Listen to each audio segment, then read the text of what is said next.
Mais non, même si tu vois ça, je ne suis pas venu de parler de Mbappé. Il était nul. Nul. Je préfère parler de Valverde. Ouais, ce mec-là, il est légendaire. C'est une légende à Madrid. Pas que sur un match, mais sur toute sa carrière au Real Madrid. Depuis ce tacle contre Morata, non, il est devenu une légende. Oui, ce mec-là, il fait l'honneur de Toni Kroos. Il porte le numéro 8 comme un chef. Parce que ce passe décisif pour Rodrigo, pour perturber Javi Galancio à plusieurs reprises. Je n'arrive toujours pas à comprendre comment a-t-il pu faire un travail aussi colossal. Donc c'est un mec qui est à 100% défensif et 100% offensif. C'est impressionnant parce qu'il y a eu beaucoup de latérales. Un Marcelo comme ça, il est 70% offensif, 30% défensif parce qu'il a ses points faibles. Mais quel est le point faible de Valverde? Il est faible où? Offensivement, il est le mec qui écrase le goal. Il explose avec des canons. Et défensivement, avec des tacles, il peut t'arracher les pieds, mais toujours avec le ballon. Non, c'est gigantesque. Dans le monde de foot aujourd'hui, il y a beaucoup de joueurs exceptionnels. Mais Valverde, il est à part. Parce que, dites-moi en commentaire, quel est le point faible de Valverde? Alors, vas-y, amusez-vous. Quel est le point faible de Valverde? Parce que j'ai jamais vu un mec dans le monde du foot aujourd'hui qui a autant de points forts. Parlons un peu du parcours de Valverde et sur le terrain. Il peut jouer partout au milieu de terrain, milieu offensif, milieu défensif, il étoffe.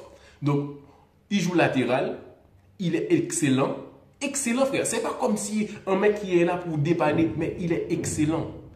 Il peut jouer ailier, il est toujours exceptionnel. Donc, ce mec-là, je vous le redemande, quel est ses points faibles. Parce que là, je vois un joueur parfait. Il y a quand même eu des faits de jeu qui font parler, qui font du bruit sur les réseaux, comme quoi il y avait pénalty sur Rodrigo ou même hors-jeu de Vinicius sur le but de Brahim. Mais non, il ne faut pas déconner.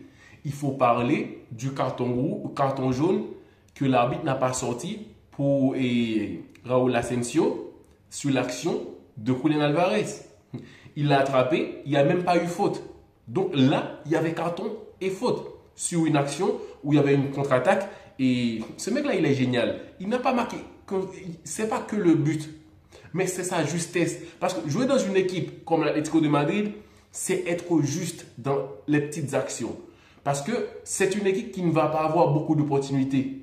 Mais il faut en créer comme le but de Julián Alvarez.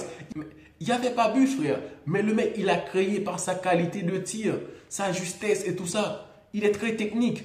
Donc, et c'est une équipe d'Atlético de Madrid qui avait besoin d'un joueur comme Julián Alvarez quand il a le ballon pour se poser, respirer et tout ça. Il n'y avait pas hors-jeu sur le but de Brahim. Vinicius a fait la passe à Brahim. Brahim a fait la passe à Mendy, puis le 1-2. Donc là, Brahim s'est inventé quelque chose parce que l'individualité au Madrid, c'est très fort. Donc là, Vinicius, qui était dans l'action, a tenté de se positionner pour que Brahim lui passe le ballon et être face au but. Mais là, Vinicius a contourné un peu et s'est retiré de l'action parce que Vinicius était déjà dos au jeu, donc il n'était même plus dans l'action. Donc il y a des bruits comme quoi il y avait hors-jeu et tout ça. Mais non, il faut arrêter. En plus, sur l'action de pénalty de Brahim, il n'y avait pas pénal. Il faut être franche. Parce que c'est l'interprétation de l'arbitre qui aurait pu siffler pénalty. Mais pourquoi aller chercher la petite... Non, je ne sais pas quoi. Il n'y avait pas pénalty. Il y avait eu le raccrochage ici, mais il n'y avait pas une action agressive pour dire que ouais, le mec, il a poussé ou il a trop tiré. Non, il n'y avait pas ça. Donc, c'était une action où Rodrigo a tenté de prendre vitesse le défenseur, mais il n'a pas pu. Donc, il y a eu cette petite accrochage, mais il n'y a pas eu pénalty. Il faut arrêter. C'est un match qui a été vraiment plaisant dans le sens que c'est un duel entre le Real Madrid et l'Atlético. On sait très bien qu'ils se détestent, mais franchement, il n'y a pas eu de grand spectacle, mais des faits de jeu intéressants. Le but de Julián Alvarez, de Rodrigo, le but de Brahim, quelques actions par-ci par-là, mais franchement, ça va faire parler l'action de Mbappé. Mbappé, il n'a pas bien joué contre Betis et non plus, il n'enchaîne pas bien. Mbappé, il n'enchaîne pas bien. En plus, il force trop. je vais pas continuer avec à en parler de Mbappé qui force, qui ne se positionne pas. Même Valverde s'est mieux positionné pour avoir une action et tirer au goal. Donc le Real Madrid se positionne à l'avantage, quoi. Le Real Madrid a l'avantage pour se qualifier parce qu'il y aura au match retour Valverde. Et Valverde, il est tellement bon, il est ancré dans ma tête. Il y aura le retour de Bellingham. Bellingham qui fera du bien au milieu de terrain. Il y aura plus d'agressivité.